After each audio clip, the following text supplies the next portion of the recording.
back then it made sense. But guess what? Like, who was supposed to watch you? Like, he was knocked unconscious, Right. and I had vertigo. I couldn't sit up. So, but that's the treatment that we all got. Like, I don't care if you're in the military, if you're a civilian, if you're in any sport, there's no treatment for that. Hey, my friends, welcome back to another episode of Sit Around the Fire. I'm really excited about this episode, kind of like I am about all episodes, but this one is kind of a really cool pinch me moment. I had the opportunity to sit down and have a really impactful conversation with William Pearson. William is a former 9-year Team USA bobsled athlete whose career left him battling the devastating effects of a CTE. At his lowest point, he could barely get up off the floor, lost in confusion, depression, and really truly deteriorating his brain. Hope came when he discovered hyperbaric oxygen therapy, which ultimately ended up restoring his clarity in thinking, color to his vision, and most of all, purpose in his life. Today, William is on a mission, let me tell you what, to raise awareness of brain damage in sports, the importance of protecting and healing the brain, and he's on a mission to open a nonprofit CTE recovery center to help athletes and veterans heal at no cost to them. This was such a fun conversation and also incredibly enlightening to hear how some of these signs and symptoms of CTE we very much bypass as other issues. I know that you are going to get incredible value out of this conversation, as well as use it as a springboard for someone who you know that may need to look into this further, a little bit deeper, and explore potentially what CTE could look like for them. So if this episode resonates with you, please share it, as well as support William and his movement and mission forward. Welcome to the show, William Pearson.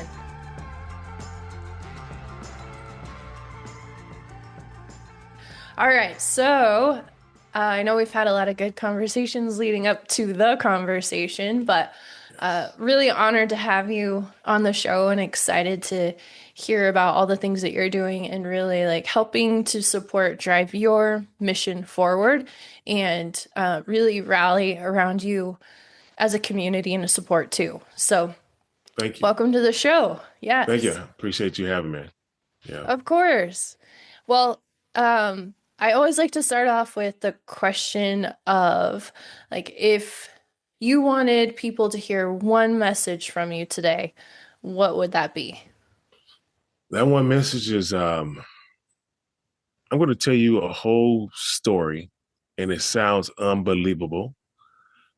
There are receipts for everything that I'm about to say. There's court records, there's medical records, there's a video trail. So, for example, a lot of people are going to hear about the suicide and things like that. But at one point in time, I'm sure I was in dementia. I was lost in my own community. I was cloudy it started with random days of cloudiness. It turned into random days of clarity. And I'm back, man.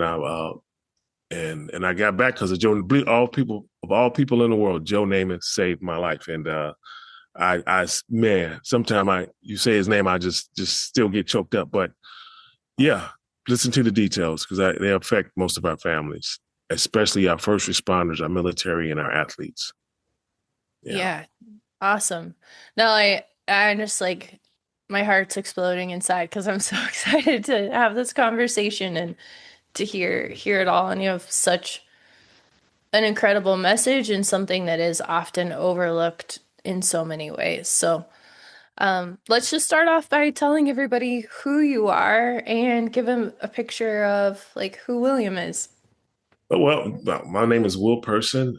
Actually, really William.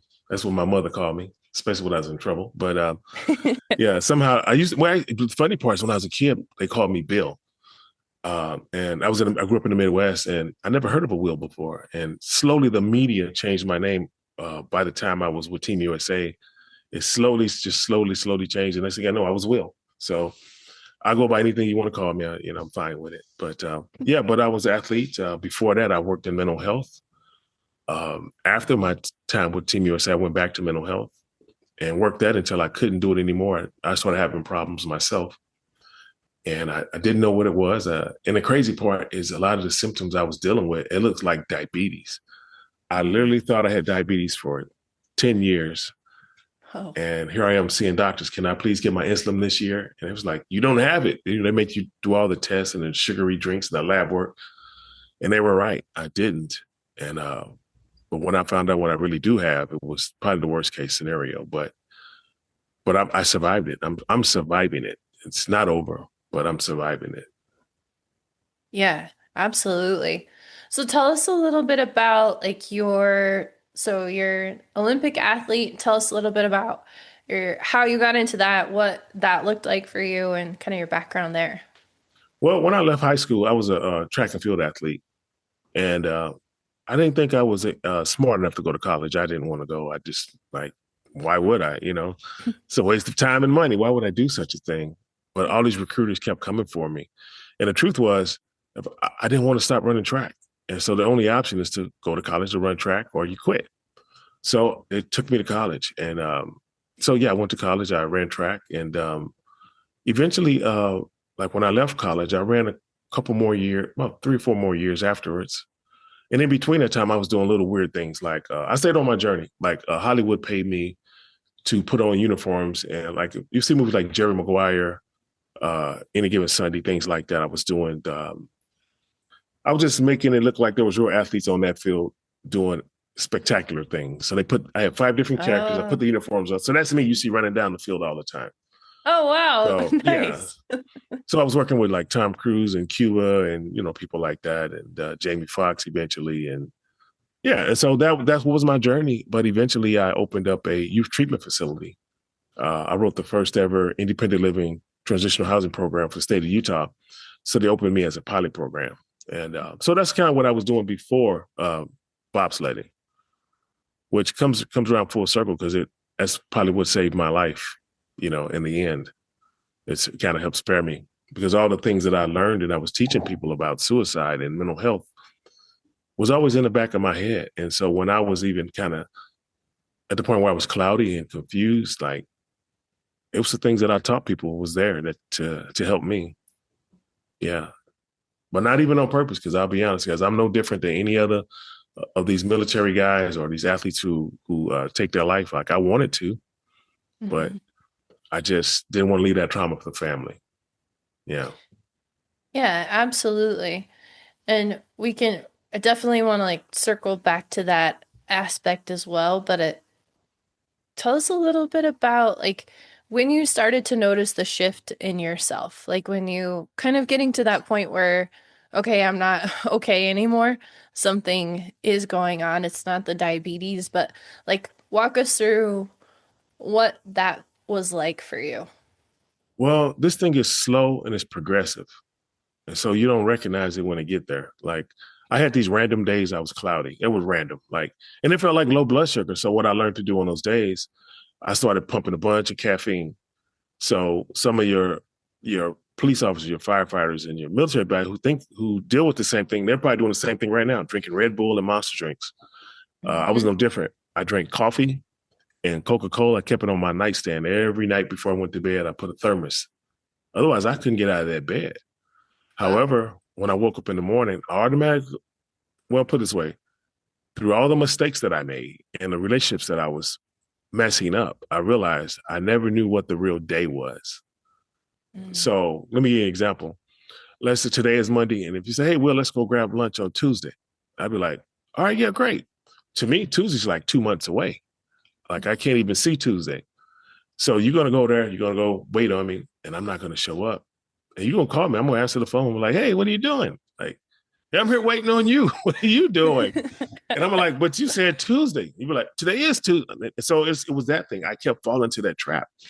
I realized Wow. I didn't know what my days were. So every day after I woke up and I drank that caffeine, then I pull out. I had a little blue daily planner back then. I will figure out what the day is. Okay, today's Monday. Okay, now what month are we in? I was stuck in a loop. It was always January or August, and I don't even know why it was those 2 days, but I mean, those 2 months, but it was that same thing every day. It was like that movie Groundhog's Day. Every day I Right. had to figure it out. But the good thing is I got to the point where I knew I didn't know. So that was the good thing. And so once I walk out of my bedroom, I had these 8-foot whiteboard scrolls on the wall. And I was writing all over the walls. I had appointments for work, doc's appointments, even dates. I had everything just, and that's, I still hadn't connected the dots that something was really, really, really wrong. I was just adjusting and fixing it. But the red flags actually started showing up probably after my third to fourth year in the sport of bobsledding. Like I would wake up and not know where I was at. Matter of fact, that's why this thing here is on the wall. It's like a reminder. It lets me know, like if I'm having an off day, I know I look at that and like, okay, this is what it is. I'm suffering from this, or from, it was always a reminder. But yeah, I would had these panic attacks and I wouldn't know where I was at. So I'll jump up, turn on the lights, and like if I was in Europe, it's always those creepy pictures on the wall, like the eyes follow you kind of thing, like an old Three Stooges TV show. Yeah. Yes. If it's white painted cinder bricks, I know I'm at the Olympic Training Center. So it was just like the red flags were there, but the biggest one that was there, man, I went to go see some friends in Salt Lake. I had been out of town for a while and went to go shoot some pool, and my buddy said, "Hey, there's your ex-girlfriend over there." And I looked at her and I was like, "No, she's pretty, but I don't know her." And she ran over and jumped in my arms and I caught her and I was like, uh-oh. But once again, I rationalized it. I was like, oh, I'm an athlete. All the ladies love the athletes, as but I wasn't recognizing familiar faces. I was in trouble and I just didn't know it. And matter of fact, when I was waking up and not knowing where I was at and I look at the pictures, I rationalized that too. I was like, you know what? I'm representing my country. I travel to new country every 7-8 days. I just have a good life. I don't know where I'm at because I travel so much. But no, I didn't know. My time, my clock was ticking. That's what it really was. And so when the cloudy days kicked in, it was random. I never saw it coming. It just went from random to they was just all cloudy. And doctors. I was seeing doctors, man. And I thought it was diabetes. They said, oh, nothing's wrong with you. They just left you to suffer. And just leave you to suffer. That's pretty much what it is. Mm-hmm. Yeah. Yeah. Yeah. Like that is one of my biggest caveats or soapboxes or whatever you want to call it with the system is like, there is so much of this you're just left to suffer, or like normalizing the suffering, which is just so not okay. It's wrong. Like, yeah, it's terrible. So I started connecting the dots. Until I was able to connect the dots, like I was in the dark like everybody else. Like, matter of fact, let me give you an example. This represents the block that I lived on. I'll put it this way. See, look at that. So I live right in the middle of this one block.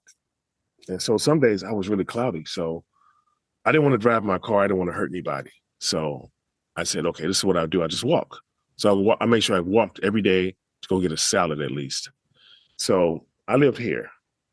And so the stores are here. So I got to do here, make a left, cross the street, the stores are here, right? So some days in the morning, I was like, okay, what if I go the other way? I was literally having a meltdown because I couldn't figure out what was on the other side, right? Oh, it's the same thing. I just made 2 rights instead of 2 lefts, and that's how unforgiving this thing is. When it kicks in, your rational thoughts are they're out the window. There's nothing, only your loved ones are going to be able to help you and save you. Sure. If you look at the last, I think it was the last 5 or 6 NFL suicides, all those guys were now living separate from their spouses because of the erratic behavior. Mm-hmm. Yes, so the erratic behavior, we're not the same person anymore. And for me, I didn't really have the erratic behavior, but I became a recluse. You don't, because you just don't have the energy to get up and do things. It's not that you don't want to, you just don't have it. Mm-hmm. And then the guys who actually were still at home with their spouses, they always lived in the back room, in a quiet back room by themselves. And the kids and the wife just kind of revolved around them. And so it's the same thing. And stuff is so predictable to me now, though. It's Hmm. so predictable. I can look at it and I know what this is. And I'm just trying to wake the world up to it. It's matter of fact, one of my teammates, he wanted to be a writer, right? And for me, I already told you, we talked about my Hollywood background. When I first left Team USA, I was doing stuff with for Jamie Foxx's camp and some stuff for Eddie Griffin's camp, um, and so I was around these people all the time, right? And so, man, I just lost my train of thought. See, that's another one of my little things. This is my last little glitch. If I could ever beat this one, man, I'm gonna have this thing whoop butt. Okay, man, it'll come back to me. And once again, we start talking, and you'll be like, it'll be ding.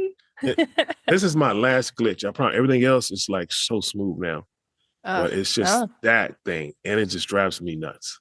But yes, yeah, yeah, and yes. okay, what was your question? Give me the question before you finish it. It'll pop back in the head. Well, that's funny because now I'm like, I have another question. So let's just see if it comes back. But I, oh, I know what I wanted to say first was I know what you're talking about and speaking to, but tell the audience when you say like, I know what this is, like tell everybody Yes. what you're talking about so Oh, I they know know. it. Here we go. Right here. Ping. Yeah, same. It's on the same line. It was my buddy Pablo. He wanted to be a writer. Right. So my background was in Hollywood as well. So he called me and he was giving me these crazy ideas for scripts that he was writing. And I was teaching him how to put it into the right format, right? And so we had a few conversations over time. I don't know, maybe about a year or so, year and a half. And then the very last time he called me, he was speaking gibberish, right? He was going, I couldn't understand. Nothing he said made sense to me. And I kept asking him, like, what are you saying? Like, he got so upset or frustrated, or whatever, and he hung up the phone on me. But mental health is my background, right? So I'm thinking, I got to help my buddy. I'm going to help him. And I said that every day until I got the word that he went to his family's factory and he hung himself. Mm. And I took that, like that guilt sat with me for just a long, long, long time. And so when they did his autopsy report, he was in stage 4 of CTE. CTE is it's a condition that's affecting our athletes. It's affecting our military people. It's affecting the housewife who fell down and hit her head, and it's all the same symptoms. And because, like, one thing about concussions here in America, at least in America, well, I think everywhere, they don't really treat concussions. They don't treat it. Let me give you a good example. As an athlete, I've had, trust me, so many injuries. I pulled hamstrings and, you know, quads or whatever. So when you pull any muscle, what happens is blood rushes to that area to protect it, right? It's just all the fluids go there. Boom. So with the hamstring, what they're going to do, they're going to ice it for 72 hours. Then they're going to they're going to compress it so it doesn't keep the swelling from coming in there. If we can push it out of there. And then they're going to start doing like ultrasound and electric stimulation, right? And then once it's kind of healed up and everything, it's going to have scar tissue left over. So then this is when they bring out the white rag. And that white rag at the Olympic Training Center is you don't want the white rag because that means that's for you to bite it. You have to bite it. Oh, Because they're about to pull out the elbow. They're going to bring this elbow out and they're going to put it right on that mass of scar tissue and they're going to break it up and they're going to grind it. And you're going to be just, trust me, grown man at the Olympic Training, we in there crying because they in there just, and I'm glad this was before. So, because I left in 07, so social media wasn't so big. Otherwise, there'll be probably videos of all of us on that table crying because, like, it is what it is.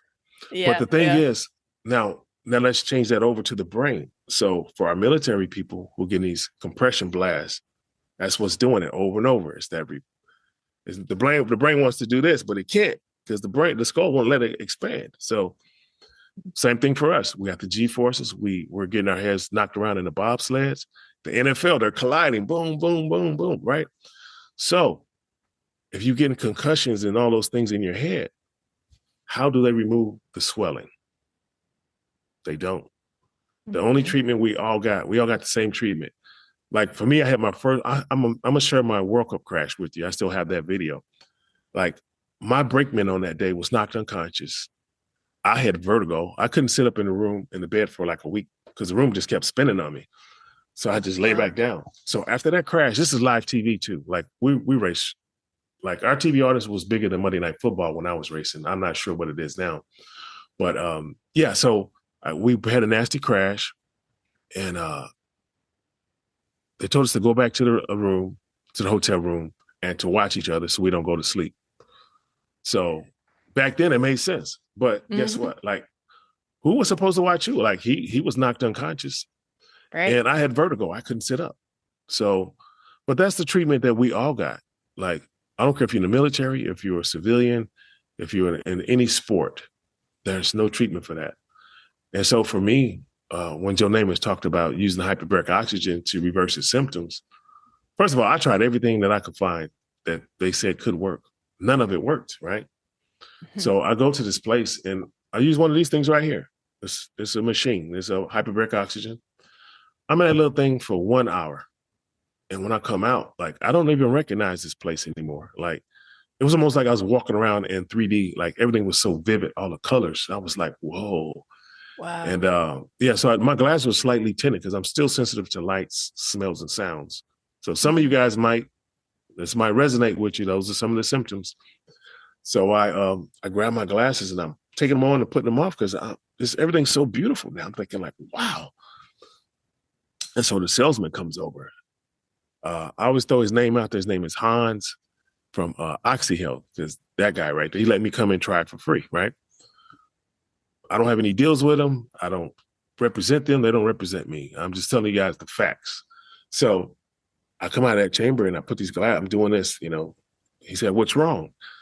And I said, "I don't know. I don't think I need my glasses right now." And he was like, "Oh, you one of those?" And I'm thinking, okay, he can try to sell me this $25,000 machine. You're like, okay, I'm prepared for that. Come on, I'm good at not buying stuff that I should be buying that I don't want to buy, you know. So, yeah.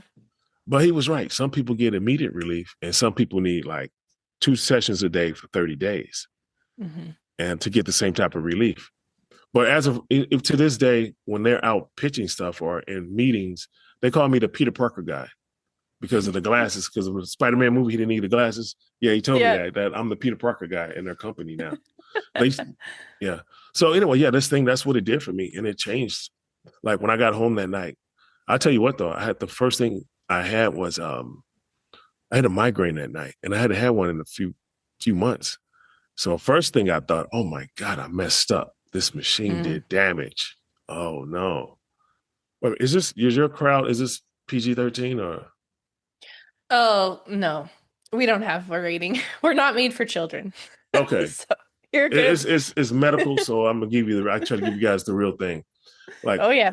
Okay, so I fell asleep on the couch. I would think it was about 9:00 or something, and I woke up around. I remember waking up about. I know it was around before midnight, but they had this migraine, and like I said, I really panicked at first. I was like, okay, this thing hurt me, you know. But the other thing is, I had an erection with the migraine, and those are two things that just don't go together. You know, they just don't. You know, and so I knew it was doing something to my brain. Like something was working, and I went and climbed into bed. It was midnight. Went back to sleep. I woke up 8 a.m, and that migraine had subsided, and I could still kind of feel where it was at, but it was gone. But that erection was still there. And so, yeah. And so what they told me is like, when you get these things, it makes your body believe it's like 7 feet underwater, 7 to 9 feet minimal, depending on what pressure you're using. And so it allows your blood to be like a gas. So they can get through all the blockages and then it just goes in and oxygenates all your cells. Yeah. Yeah. So I think what it did do, it went up to that brain and let everything get back to that brain area and removed all that stuff that was up there that had been sitting from all the concussions I had over the years have finally been removed because there's no other way to do it that I've read about or found. And now I went from not being able to form sentences to now you can't shut me up, you know? Yeah. And yeah, man, it's such a beautiful thing. And it's such a simple thing. And that's why I'm really in the process of trying to open up a free, it's got to be free, like a CTE wellness center in the Midwest for our military and first responders and for our athletes. You know? But trust me, if we get up and going, I won't turn anyone away who needs the service. But the goal is for free. Like there's investors coming left and right, and I won't take their money because then I'm gonna have to charge. And so let's say you need worst case scenario, you need 30 days of treatment at $200 per session. If you need two a day, that's $400 a day for 30 days. It's gonna price most people out. And so I'm trying to do something. So like it's really for humanity, really, because I'm gonna tell you something else. Like, and I want you can go back and fact check me. I have a TikTok channel, right? Okay, Joe Nanford, he didn't leave any details. He just said he used this machine to reverse his symptoms, right? And so, like, that's why I didn't think it was going to work because I didn't even know what the symptoms were. So, but it worked. And here I am. And so my TikTok channel was dedicated to leaving the details. And so, like, there some of the videos are long because I'm leaving information. I'm not trying to get monetized and like this is not for clicks. You know, like they're really long videos. Like it's the maximum. I'm telling the truth about everything because I want people to find it. You know, like it might be 10 years before somebody finds it. I might be gone, but they might still need this information. And so that's what I set it up for. But now it's kind of pivoted a little bit. So now I teach people how to live with the CTE symptoms. So now we know what the symptoms are. And I stepped in every hole to be stepped in. And I'm just trying to help people not step in them. Yeah. But the biggest thing is isolation. Once you isolate, it's over. If you don't have a loved one around you, like I wouldn't have made it. I couldn't have made it. Mm-hmm. Yeah. Yeah. Isn't that such the truth is like the moment we start to isolate is when it gets very lonely and that desperation sits in for sure. But for these spouses, like especially these young ladies, like I'm trying to be careful how I say this. If you look up CTE, and the victims of CTE, some of these people have done really horrible things. Like they've killed people. They're killing their spouses, their moms, their family members, and themselves, you know. And so they have to find safety. These spouses, I don't judge them for leaving, but hopefully they can put somebody in place to check on these guys because once they lay down and isolate, it's yeah. Matter of fact, one of the things that helped save me is like at one point, like when I was walking outside, like the ground was doing this in front of me. Like sometimes, not all the time, but sometimes it would be doing that. And I was lost in my own community. I'm cloudy all the time. I don't want to drive my car. I definitely parked the motorcycle. Hadn't started that thing up in years. I've refused. I knew I was going to die on it. And so I found a lake house in the Midwest during COVID, and I went back there, and I was preparing to die. Like it was just where I wouldn't get lost. I'll be safe until my time comes, you know. And so I went back to LA, closed out my apartment, and had a girlfriend over there at the time, and we weren't even exclusive yet. We were still just slowly dating and stuff. And so sometime I'll go back to LA to see her, and one time she was on the phone with her family, and they on the phone. This is a loving family, put it that way, and they are on the phone a lot, and they talk so loud. Oh my God, that's the nicest I can put it. They're so they're animated. It's like every one of them have a megaphone in their throat, like surgically put there. Or they were born. I don't know. They're so loud, but the noises were killing me. And this is her place. Who am I to tell her to be quiet in her own place? So one day I told her, I said, hey, you know, I'm gonna go back to the lake house. I need some quiet. I said, we might have to do something different. I just can't tolerate the noise, you know? So I went back to the lake house, and that's when this article showed up by Matthew Furtiman. It was an article called Sledhead, and it literally talked about my teammates who committed suicide, some of them, and he talked about all of them because there's more. But it also talked about symptoms. Some of my guys had Parkinson's, depression. It was a whole gamut of stuff. And I read the article, and I got on my knees and I thanked God. I said, thank you. All these symptoms have missed me. I took that article. I sent it to my girlfriend, right? This is why I tell you, your loved ones are going to save you. You won't recognize the symptoms yourself. She circled some stuff when she read it and she sent it back. And the first thing I saw was noise sensitivity. And I went, oh. And then I went back and read the article again. I checked every box on that thing except Parkinson's. And I went, oh my God. And that's about the time when Pablo's autopsy came out, about him being in stage 4. So that kind of released my guilt from him because I knew I couldn't help him. And then I realized I couldn't help him anyway because I was literally crawling on the floor of my own apartment, and I needed help too. And I started making phone calls to athletes and they all said the same thing I said. Oh, the symptoms miss me. But since we had spoken so long, they were telling me about their life. Then they're telling me these bizarre stories.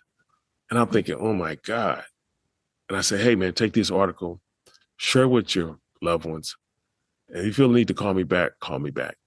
And my phone rang every single time. It was just because we can't see it in ourselves, guys. I don't care who you are. You won't see it in yourself unless you researching it. You have to still have enough cognitive stuff going on where you can kind of put things together. I couldn't, and everybody I spoke to couldn't. Yeah, but did you see the guy who he left a CTE suicide note? He went to shoot up the NFL office in New York about 2 months ago. Oh, yes, I did. Okay, my social media channel was going crazy that day. My phone was ringing off the hook because somehow the internet made me out to be the CTE guru, and I'm not really that guy, guys. I just found something, and I found it because of Joe Namath. I give him all the credit for everything. Like I'm just trying to help everybody else go through it. But my phone was ringing and going crazy. So I made a video. If you guys go to my TikTok channel, I'm wearing a red Team USA shirt in this video, and you can fact check me. And this is how predictable this stuff is now. I told people, like I said, we see our athletes doing these awful things, I said, however, that's not the population I fear. The population I fear is our military because they have the same condition. And when I was going through it, my brain was going, die, die, die, die, die, die. Now our military are coming back with the same thing. Now they're the best trained killers in the world. So their brain is on either die or kill. I don't know which one. And so I said, guys, we're going to have we're going to have a wave of mass shooters coming from our veterans. We have to get ahead of this. So I put that video out. The very next day I had court. I talked to the judge about the same case. And on the courthouse steps when we left, I made the same speech I just said to you. 4 or 5 days later, the guy in Montana, Anaconda, Montana, he went into a bar. He killed 4 people and was hiding in the woods. They found him a week later. As they found him, another guy went onto a military base and he shot up people on the military base. And then 2 weeks after that, there was and it was in Minnesota. Another veteran went in. He burned up one half of the Mormon church in Minnesota. He went to the other side and started shooting. And this is what we're up against here in America. Like, you can't go to kindergarten without the possibility of getting shot. You can't go to concerts. You can't go anywhere. There's always a chance. And then, but also it reminds me, like, most young men play sports growing up. Most young men get into fights growing up. It's just, I don't know how could you avoid it? Like, it's just rites of passage. Yeah. And with our medical system never, ever treating those brains, like, that stuff sits in your brain and it starts to fester. And once it does, and you're going to go one way or the other. Matter of fact, I think the stats for the prison is 60% of people in prison have untreated TBIs. Mm-hmm. I would probably say more, because if you go into prison, more likely you've been fighting. So I'm pretty sure you took a few lumps. Sure. Yeah. But my thing is, guys, I raced for Team USA from 1998, I believe, or 99 to 2007. I took between 1 to 6 rides a day, 3 to 5 days a week, for 4 to 5 months of the year, for 9 years. It's a lot of. So what I know now, every time I went down that track, there was a chance either I got a micro concussion. Those micro concussions are extremely dangerous. Those are the worst ones. Because when I got that big one, I had to go back to the hotel and I had to lay down for a week. I couldn't even get out of bed. Micro Gee. ones, they cause the same damage, but you don't feel it. So you can keep doing what you're doing. So Hmm. you can just keep adding more damage on top of that. And so I think that's the problem that we have here in America. And it's just we got to start treating these things. We can't just keep ignoring them. And the the research is out there. The research is out there.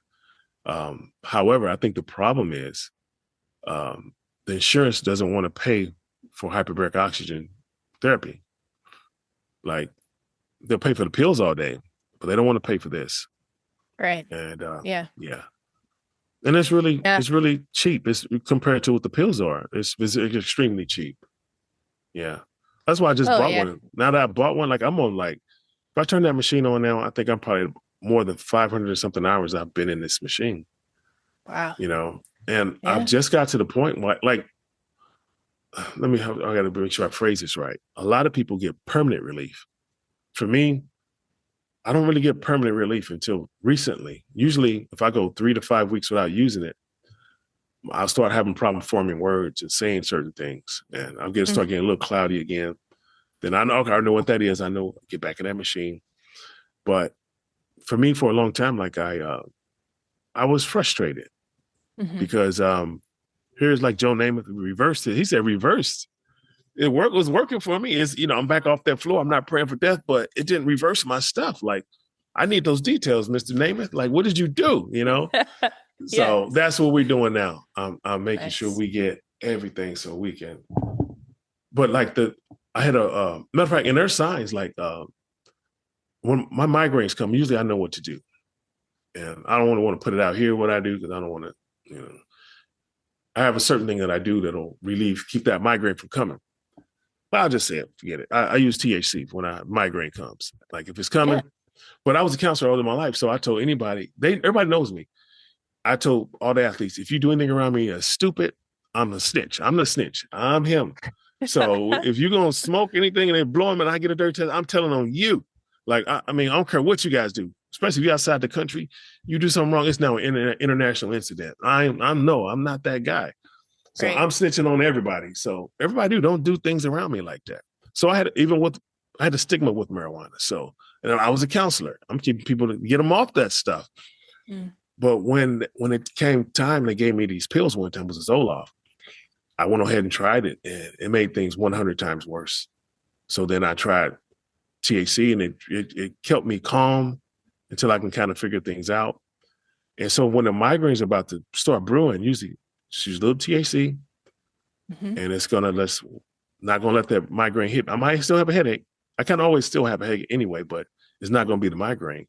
And so last Thursday, I called myself, I'm done. I'm not smoking ever again. I'm not doing it. And I fought it and I fought it. That was on the Thursday. By Sunday night at 4:30 in the morning, I was in the ER. Uh, Yeah, I'm in the ER, man. They got me. I took some pictures too, because I'm like, use your own fault for oh, this man. stigma. Yeah, I got like they gave me like 3 IV drips at the same time going into my arm. It's like, Yeah. and then once it was done and that migraine was gone, I was like, stupid, stop trying to get off the soapbox and your high horse and Mm. just do what you need to do so you don't, because you get the migraines, aneurysms, like people die from aneurysms, and that scares me. Yeah. Yeah. Yeah. Isn't that funny? Like, such an interesting trend you can see through your life, but then I know all of us can resonate is like, even at the beginning when you started seeing some of those symptoms, like you described, playing pool Yeah. and not recognizing your ex-girlfriend is like that resistance She to wasn't even my ex. accept. She wasn't even my ex. Like, that's the thing. Like, we were still seeing each other. Oh That's my just, gosh. yeah. Yeah.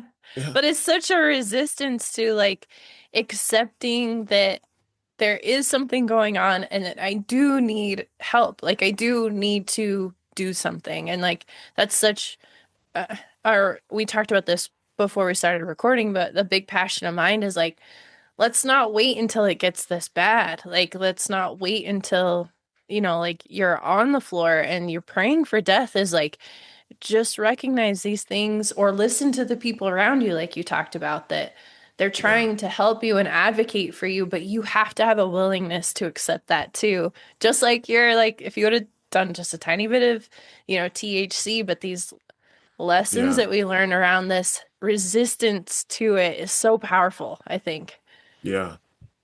Yeah, it really is. But the thing about it is with the condition, it's hard to see it. You just really like I literally was here I am with such guilt for I don't know how long it was, but when my friend took his life, I'm not realizing that I was living on the floor. Like I'm literally crawling. Like some days I couldn't even get to the bathroom. I had a jar with a lid on it. Like it was that bad. Like I couldn't get up. Like I was, yeah, this is what this is. And like, but when I go to the problem is when you go to the doctors, they always check my blood. Not at one point did they ever try to check my brain. Hmm. Like I've had headache for constant headache since for 20 years probably.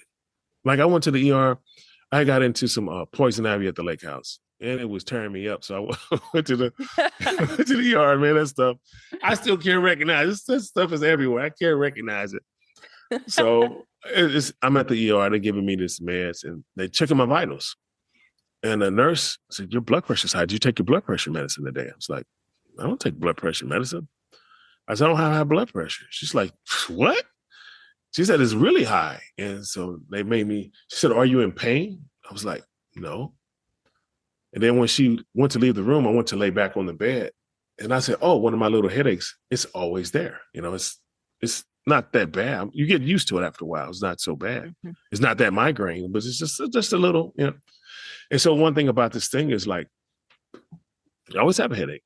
So they don't always see the symptoms in us. Like, um, and it looks so different because I don't think the world is really educated on this thing yet. They're not looking for CTE and living people. They're not realizing that if just from being a kid and falling down, hitting your head a few times is enough to probably do it. The expert said in my sport case, we can, like I said, NFL, it might take years to get CTE. And I don't believe that's really true, to be honest, because in my sport, they said you can get it in one season. Mhm. And so, Oh, yeah, but I believe if you hit your head enough and you don't resolve that issue, like, yeah, it is what it is. As a matter of fact, after that last migraine, the crazy part is I've been clear ever since. I haven't been in my chamber since then.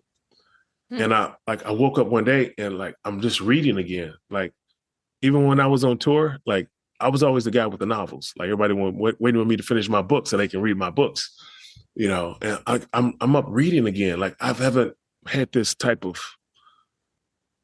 Matter of fact, yesterday, me and my girlfriend, we normally walk about a mile, get some exercise at night. We walk about a mile, and I think it's about a mile and a half, and walk back. We get like she tried to do 10,000 steps. I told her to hydrate today. Hydrate. We're gonna take a little longer walk. So Wow. she didn't hydrate. She ignored me. So I went on one of these walks whenever I get fresh and I go for a little walk. And Mhm. I took on that walk that I always go. And it's actually I didn't know how long it was. It was 6 miles. And Whoa. she was mad at me all the way, boy.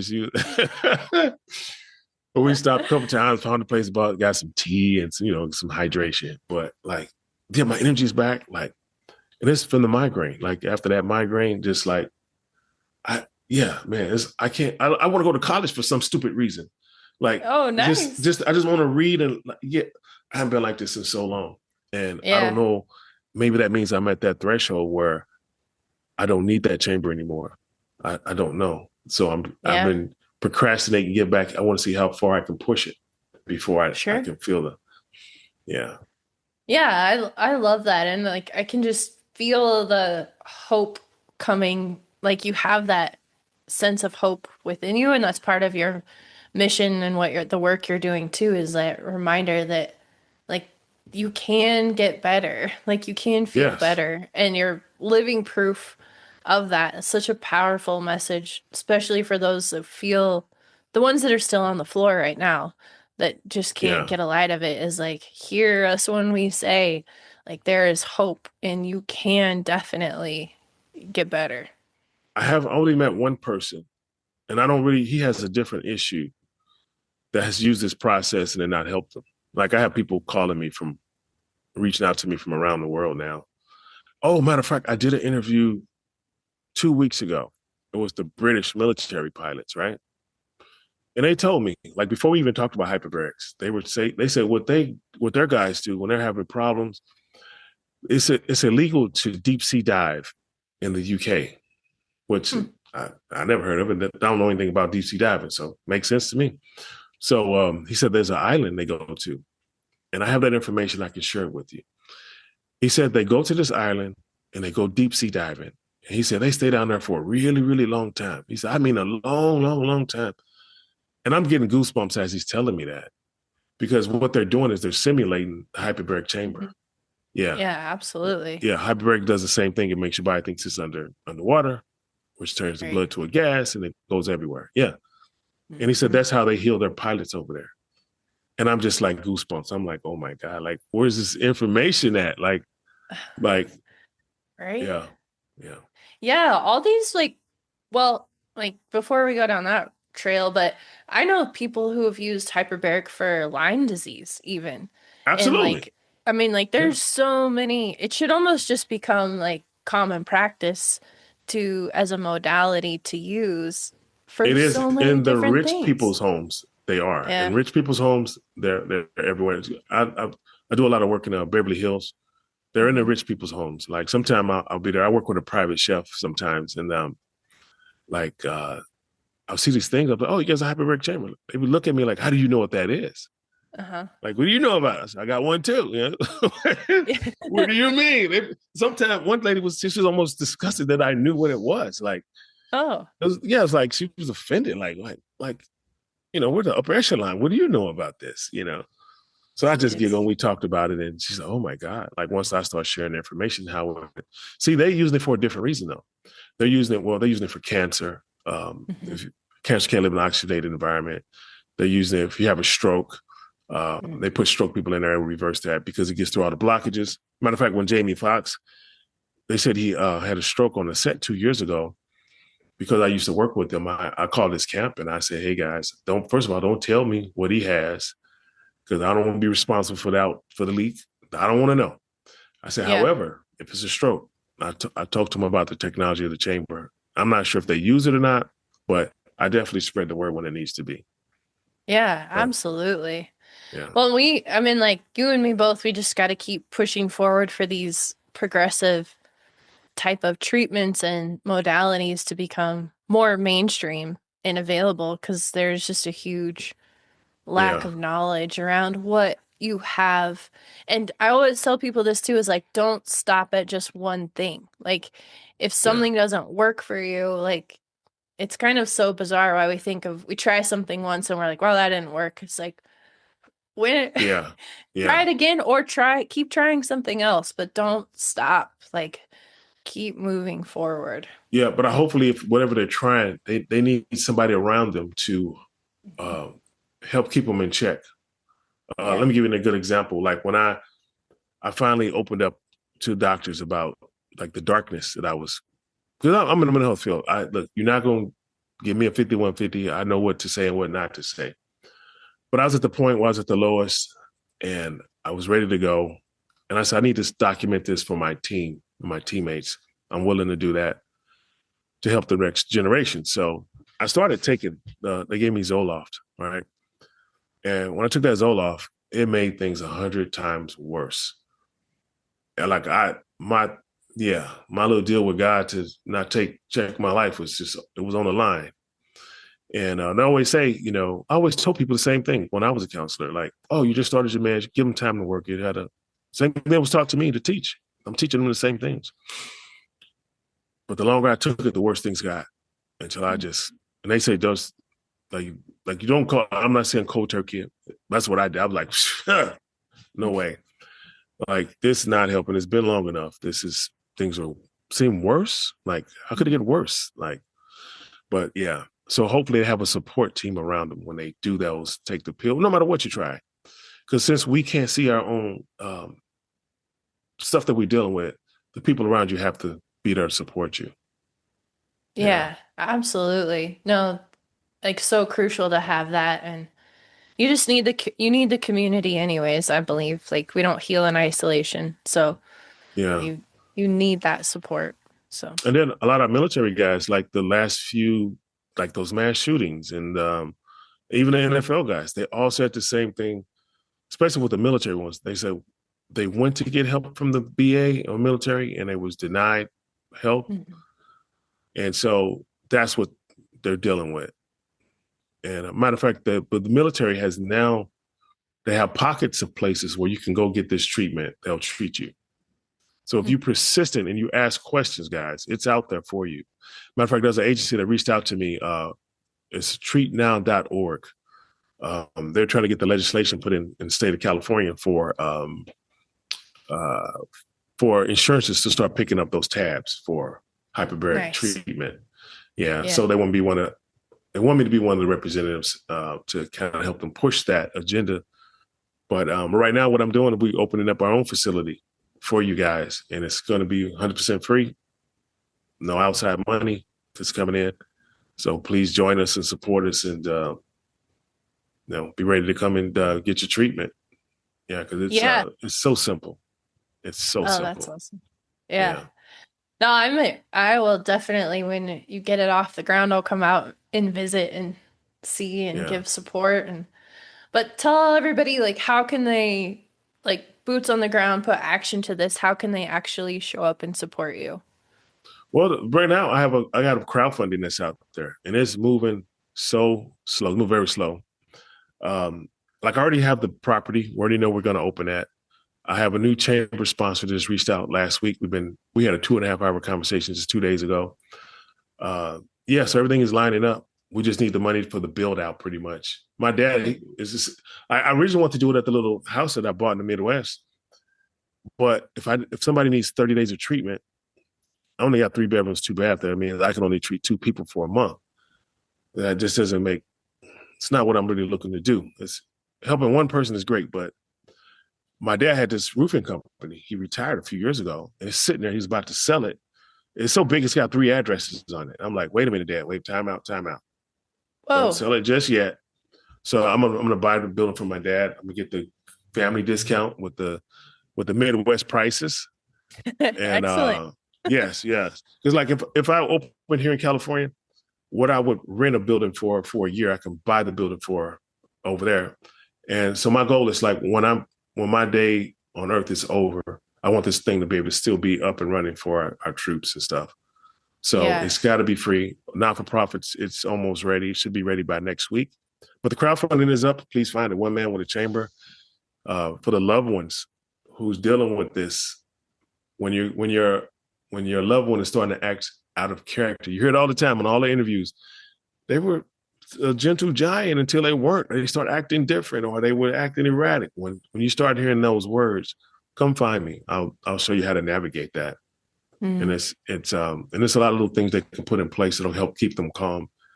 And Yeah.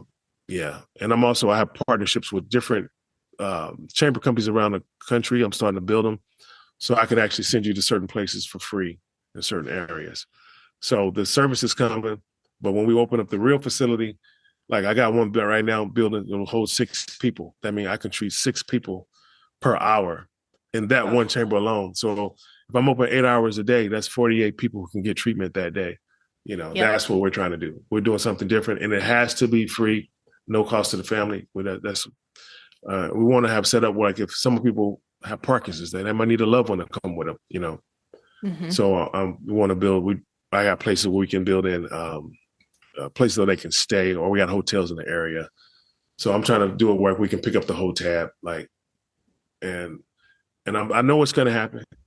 They're going to commercialize this thing, and matter of fact, that's what they're trying to get me to do now, but I won't do it. They want to commercialize it, but eventually, when they commercialize it, that service will be more. Some people can afford it. You Yeah. know, Yeah. yeah, Definitely. yeah, Yeah, well, I mean, like you put it out there, you're creating and manifesting it, and it's all gonna come to be. So, like, I'm yeah, so happy to help you move it forward, and yeah. I support anybody who's out there doing the work in these progressive modalities because that's my passion too. got to do Yeah. something else, you know? I love those hats you have up there. Remind me of my like I had a kindergarten and first grade, the firefighters came in and everybody had these little hats and stuff. We had the little plastic red hats, but they had the real hats. I wanted one of those. Yeah. They're Yeah. beautiful. Yeah. Thank you. Yeah, they're kind of heavy on their own, you know? Like they're a decent amount of weight, but yeah, it's Yeah. we got to keep serving our communities where we came from, and I love Yeah. you're showing up for more than just your old community, but that's what our mission here is keep paying it forward. And yeah, Yeah. absolutely. Yeah. Yeah. Paying it Well, forward. anything else that you want to share with everybody that's joining in with us or Man, the biggest thing, if you guys need help, find me over there. I'll show you some of the things that we've done that other people have done that's been helping. yeah. Yeah. And the other thing is, one thing I tell everybody look out for the self-medicating. CTE, I promise you, if you've been around in the military, the compression blast, um, the fighter pilots, anything that around compression that make the head want to swell and it can't, or the repetitive head things, like it's in there and you have to get it out. You got to treat it because I promise you, I was in dementia. Mm. Like I was a writer. Had to stop writing. I couldn't read, and I couldn't even do basic math in my head Mm. anymore. Yeah, but I'm talking about basic math, which is also one of the tricks I learned for myself. Before I left the house every day, I would give myself a simple math quiz for me to fix in my head. If I couldn't figure it out, I knew on that day not to buy anything expensive, not to make any business decisions, and not to sign any contracts. Those are the Wow. kind of things. Yeah, but trust me, in COVID, I bought 4 cars. I had to have these. It was just stupid. Like what are you doing? I had to have the electric car, and then drove and I bought the lake house. And okay, now I got a private road. It's kind of gravelly. Now I don't need that. I need that. Now I need an SUV. Like then I took a road trip to see my kids in Utah, and I rented a Durango, and I drove across the country in this rented Durango. And whenever I got tired, I didn't want to stay in hotels with COVID. Everybody was afraid of germs, so I pulled over. I laid in the back, and when I woke up, I was refreshed.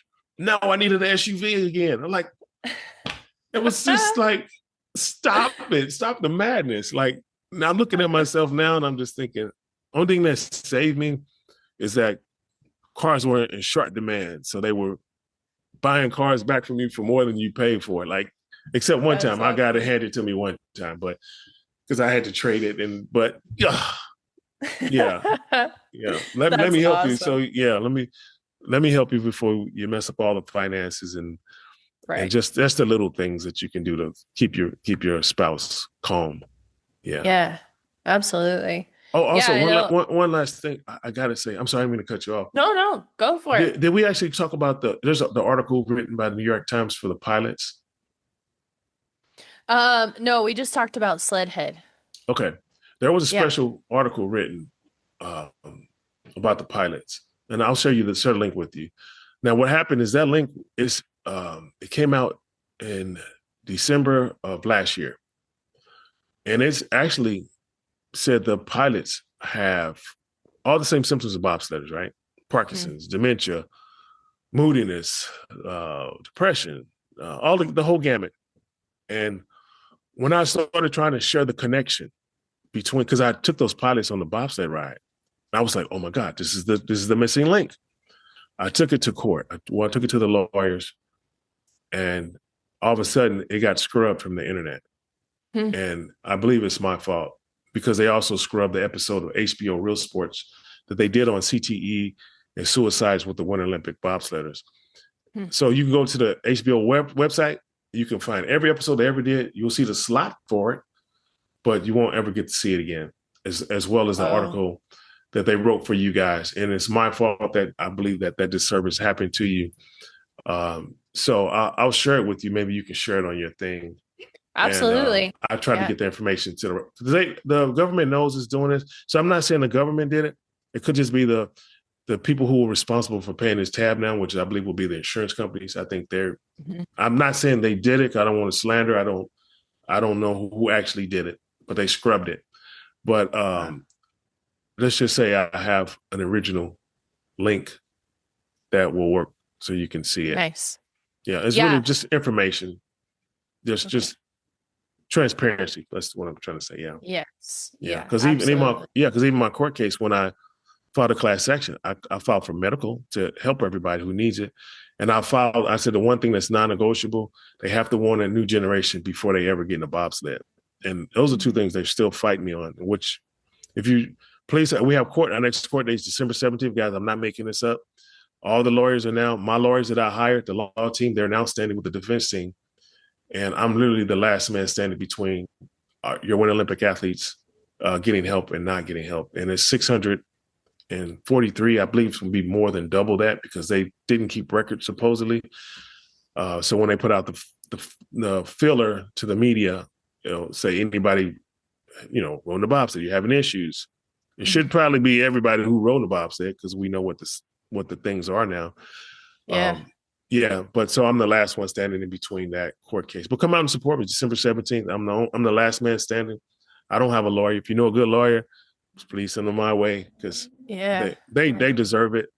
I I 2 years ago, before I found hyperbarics, I could hardly form sentences. So I shouldn't be the one um, standing in front of the judge. I do not Hmm. know the law. Robert Shapiro said he was going to come aboard and help us, and he sent me an email. I got all the receipts, guys. And they got to say it's public record, and I have receipts. O.J. Simpson's lawyer said he saw what was going on. He wanted to help. He did an investigation. He sent me an email and said, "Hey, Will, we fired your leader lawyer, and we kept the co-counsel because we know them, and we're gonna get you guys the stuff that you need." You know, Wow. that's what I Wow. said. But 24 hours later, he sent me another email. "Hey, Will, we can't help you. There's an offer on the table already. Unless the judge doesn't, unless the judge rejects it, I can't help you." Well, I said, "Well, you're my lawyer. That offer should never go to the judge. Number one." But he was backtracking so quick he didn't want anything to do with this case. All of a sudden, Hmm. he already did his investigation.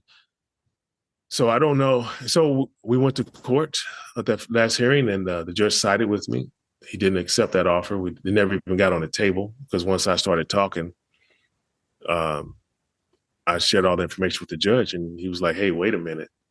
So I'm the Wow. last man standing on this Jeez. thing. And like I said, I never asked for anything for myself. I never said, "Give me $1 million" or anything. I didn't ask for anything. I said, "Take care of my guys and Hmm. warn that new generation," which is, I understand why they just won't do it. Yeah. So they've decided to put in the word concussion, but they won't tell them what that really means.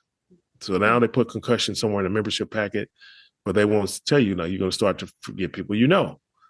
You're going to not know where you are. You're going to go into dementia early. You're going to get depression. You're going to, because I haven't found any athlete that I've spoken to or anyone that they've spoken to who don't have the symptoms. Hmm. And yeah, it's the gamut, you know. Wow. Yeah.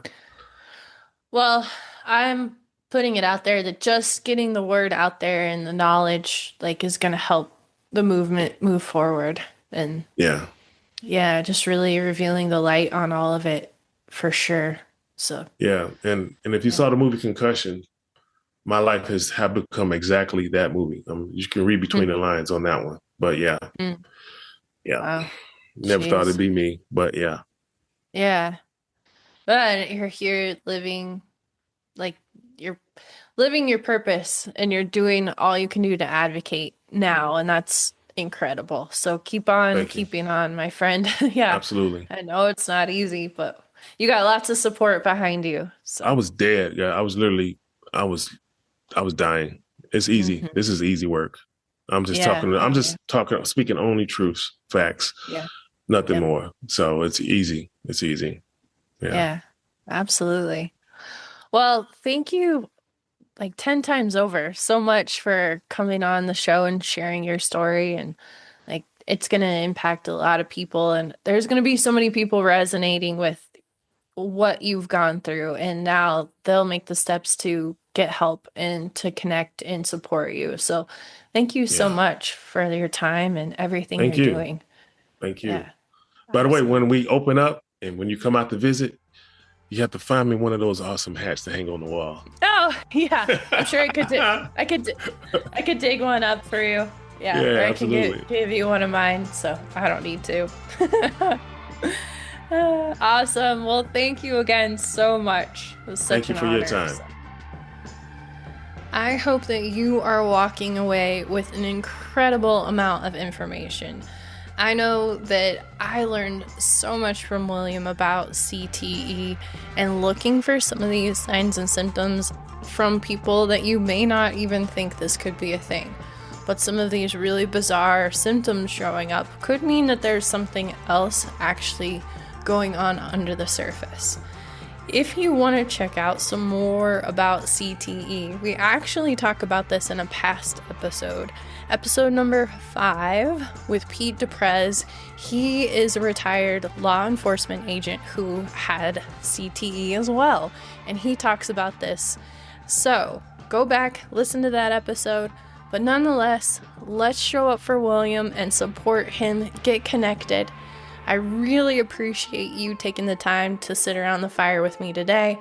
We value your feedback, your likes, your comments, your reviews. Subscribe and follow us because there is a lot more coming at you. We will see you again very soon as we sit around the fire once again.